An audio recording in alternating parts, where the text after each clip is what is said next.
SoCal Review Plus, a Southern California review and perspective, plus other interesting things from the four corners of the earth.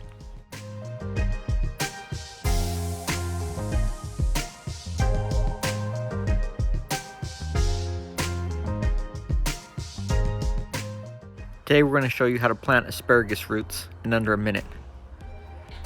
These roots come out of a bag and look like roots. The first thing you're going to want to do is put them in water for an hour to two. After that, spread them apart.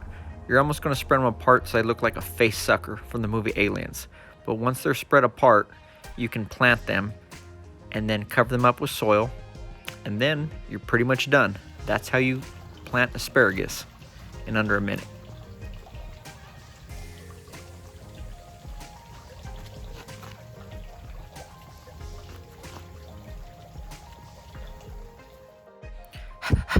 I'm Dakota the Dog.